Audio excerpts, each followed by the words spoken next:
নমস্কার, আমি শ্রীমান্তিকা। আমি আজকে আবার নতুন রান্না নিয়ে চলে এসেছি। আজকে রান্না করে দেখাবো ঢ্যাঁড়স মহাসুন্দরী। ঢ্যাঁড়স মহাসুন্দরী আমি নাম দিয়েছি। এবার দেখুন, আমি এখানে প্রায় 500-র মতো ঢ্যাঁড়স নিয়ে নিয়েছি। ঢ্যাঁড়সগুলোকে ভালো করে ধুয়ে নিয়েছি, আর সঙ্গে নিয়ে নিয়েছি কিছু কাঁচা লঙ্কা। কাঁচা লঙ্কাগুলোকেও ভালো করে একটু ধুয়ে নেব। তো চলুন আজকের রান্না দেখার জন্য আমার সঙ্গে থাকুন। ঢ্যাঁড়স মহাসুন্দরী। আমি এখানে ঢ্যাঁড়সগুলো কেটে নিয়ে চলে এসেছি। একটা মাপে পুরো সবকটা ঢ্যাঁড়সই কেটে নিয়েছি। তো আমার এই রান্নাটা দেখতে দেখতে আমার চ্যানেলটাকে সাবস্ক্রাইব, লাইক, শেয়ার করতে ভুলবেন না। তো কি কি মশলা নিয়েছি একটু দেখে নিই। এখানে নিয়ে নিয়েছি একটু কাজু বাদাম, টমেটো, হলুদ গুঁড়ো, নুন, চিনি, পোস্ত, কাঁচা লঙ্কা আর মরিচ গুঁড়ো। এই নিয়ে আজকে আমাদের রান্না হবে ঢ্যাঁড়স মহাসুন্দরী। তো এখন আমি এখানে কাজু, পোস্ত, টমেটো এগুলোকে পেস্ট করে নেব। আমি এখানে 25 গ্রামের মতো পোস্ত নিয়েছি, 10 থেকে 12টার মতো কাজু বাদাম নিয়েছি, আর একটা গোটা টমেটোকে কুচো করে নিয়েছি, 3টে কাঁচা লঙ্কা নিয়েছি। আপনারা যে যেরকম ঝাল খাবেন সেরকম ঝাল দেবেন। তো এখন আমি পেস্টটা তৈরি করে নিয়ে আসব। তো চলো, পেস্টটা তৈরি করে নিয়ে চলে এসেছি। তো পেস্টটা ঠিক এই রকমই থোকা থোকা মতো হবে। তো সঙ্গে থাকো, দেখতে থাকো আজকের রান্না ঢ্যাঁড়স মহাসুন্দরী। আমি এখানে ইন্ডাকশন ওভেনটা জ্বালিয়ে কড়াটা বসিয়ে দিয়েছি। তো এখন কড়ার মধ্যে দিয়ে দেব পরিমাণ মতো সর্ষের তেল। তেলটা দেওয়ার পরে তেল গরম হওয়া অবধি অপেক্ষা করতে হবে। তবে তরকারিটা একটু তেল বেশিই দিতে হবে, কারণ নামটা তো শুনুন, নামটা হচ্ছে ঢ্যাঁড়স মহাসুন্দরী। তো তেল গরম হয়ে গেছে। তো এখন আমি কেটে রাখা ঢ্যাঁড়সগুলো ছেড়ে দেব। ঢ্যাঁড়সগুলো দেওয়ার পরে ভালো করে নাড়াচাড়া দিয়ে ঢ্যাঁড়সটাকে লাল লাল করে ভেজে নেব।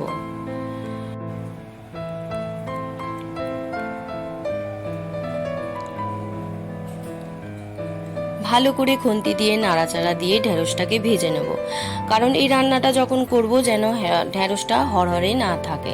তো এখন দিয়ে দেবো পরিমাণ মতো হলুদ গুঁড়ো, আর দিয়ে দেব স্বাদ মতো নুন।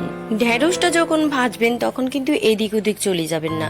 ঢ্যাঁড়সটা সামনে থেকে দাঁড়িয়ে নেড়ে চেড়ে লাল লাল করে ভেজে নিতে হবে, যেন একদম গাটা লাল লাল হয়ে যায়। তো চলুন সঙ্গে থাকুন, দেখতে থাকুন ঢ্যাঁড়স সুন্দরী।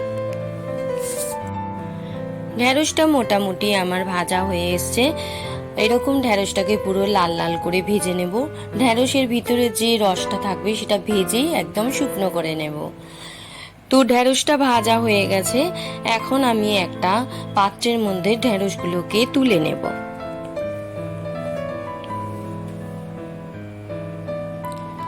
তেলটাকে ঝরিয়ে পুরো ঢ্যাঁড়সটাকে তুলে নিতে হবে। এই যে আমি একটা পাত্রের মধ্যে ঢ্যাঁড়সগুলোকে তুলে নিচ্ছি। এবারে ঢ্যাঁড়স ভাজার পরে যে তেলটা ছিল তার মধ্যে দিয়ে দিলাম হাফ চামচের মতো কালো জিরে। কালো জিরেটা হালকা করে একটু ভেজে নেব। নেওয়ার পরে দিয়ে দেব 2টো শুকনো লঙ্কা। শুকনো লঙ্কাটা দেওয়ার পরে একটু কালো জিরের সাথে হালকা করে ভেজে নেব। একটা সুন্দর গন্ধ বেরিয়েছে। তো এখন আমি এর মধ্যে দিয়ে দেবো পেস্ট করে রাখা পোস্ত, কাজু, টমেটো যে একসাথে পেস্ট করে রেখেছিলাম সেটা দিয়ে দিলাম। এটা দেওয়ার পরে ভালো করে নেড়ে চেড়ে মশলাটাকে ভেজে নেব।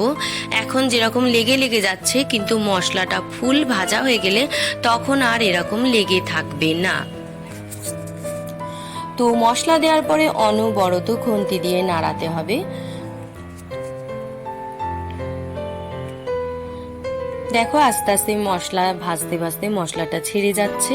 ঠিক এরকম ভাবে নাড়াচাড়া দিয়ে ভেজে নিতে হবে।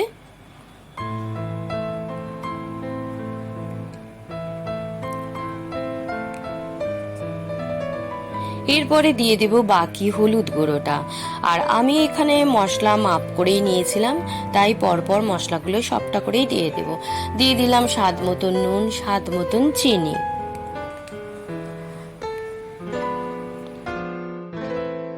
আবার মশলাটাকে খানিকক্ষণ কষিয়ে নেব। আর এখন একটু সামান্য পরিমাণ জল দিয়ে নেব। দেওয়ার পরে মশলাটাকে জল দিয়ে এবার মশলাটাকে খানিকক্ষণ কষাবো।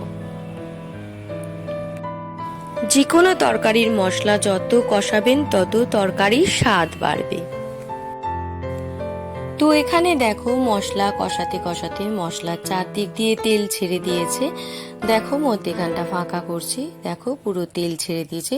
তবে এখনো আমি খানিকক্ষণ মশলাটাকে কষাবো। তার আগে দিয়ে দিব 4টে কাঁচা লঙ্কা চেরা। আমি ভীষণ মশলা কষিয়ে তরকারি রান্না করি, কারণ তাতে স্বাদ বাড়ে। আর আপনারা সবাই জানেন যে রান্নাটা একটা আর্ট, ওটা কখনো হেলাফেলা করে করা যায় না। আমি তো ভীষণই ভালোবেসে রান্না করি, আর ভালোবেসে মন প্রাণ দিয়ে রান্না না করলে কখনোই রান্নার স্বাদ হয় না। তো এখন মশলাটা কষানো হয়ে গেছে, এখন ভেজে রাখা ঢেঁড়সগুলো সব দিয়ে দেব। এরপরে ভালো করে নাড়াচাড়া দিয়ে ঢেঁড়সটা আর মশলাটা কষিয়ে নেব। আপনারা যখনই রান্না করবেন একটু মন প্রাণ দিয়ে রান্না করবেন। যে রান্নাটা দেখবেন, যার ভিডিওতে দেখেন টেনে দেখবেন না, অনেক কিছু মশলা মিশ হয়ে যায়, সবাই সব মশলা একসাথে দেখায় না। তাই সবসময় চেষ্টা করবেন পুরো ভিডিওটা দেখার, তাতে আপনি ভালোভাবে রান্নাটা শিখতে পারবেন।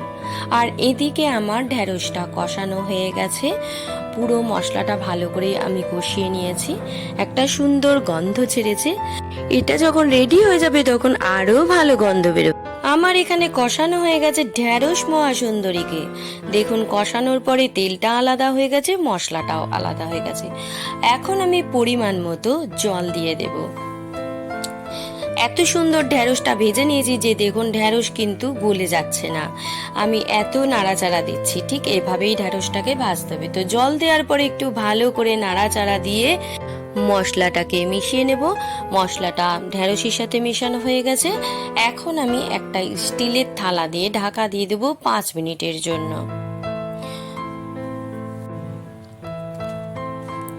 তো ঢাকা দিয়ে দিলাম, 5 মিনিট বাদে ফিরে আসছি। তো 5 মিনিট বাদে ফিরে আসলাম। তো এখন ঢাকাটা খুলে দেখে নেব। ওয়াও, কি সুন্দর গন্ধ বেরিয়েছে, আর দেখো কি সুন্দর দেখতে হয়েছে। আর দেখো পুরো ঢেঁড়সগুলো ছাড়া ছাড়া আছে, একটুও ঘেটে যায়নি। একটু ভালো করে আর একবার নাড়াচাড়া দিয়ে দিই ঢেঁড়সটাকে। দারুণ গন্ধ বেরোচ্ছে, জানো তো, তোমরা যখন রান্না করবে ঠিক এরকম গন্ধ একটা উপভোগ করবে। ভীষণ ভালো গন্ধ হয়েছে। তো আমি এখন ইন্ডাকশন ওভেনটা বন্ধ করে দিলাম। আর এখন এর মধ্যে দিয়ে দেবো 1 থেকে 1.5 চামচের মতো বাটার দেওয়ার পরে ভালো করে নাড়াচাড়া দিয়ে এটা 2 মিনিটের মতো রেখে দেব। 2 মিনিট বাদে ফিরে আসলাম। দেখো পুরো বাটারটা গলে পুরো সব জায়গায় হয়ে গেছে। এখন আমি এটাকে একটা পাত্রের মধ্যে তুলে নেব। ওয়াও, যা দারুণ গন্ধ বেরিয়েছে, কি বলবো তোমাদের। আর তারপরে আমি একটু খেয়েও দেখলাম, দারুণ টেস্ট হয়েছে, দারুণ। তো দেখো কিরকম লাগছে, তোমরা নিজেরাই বলো। দেখো আমার রেডি হয়ে গেছে ঢেঁড়স মহাসুন্দরী। তো আজকে এই পর্যন্তই। কেমন লাগলো আমার রান্নাটা অতি অবশ্যই তোমরা কমেন্ট করে জানিও। আর দেখো দেখতেও খুব সুন্দর হয়েছে। আর বাড়িতে তোমরা অতি অবশ্যই রান্নাটা বানিয়ে একবার হলেও খেয়ে দেখো, আমার মনে হয় তোমাদের খুবই ভালো লাগবে।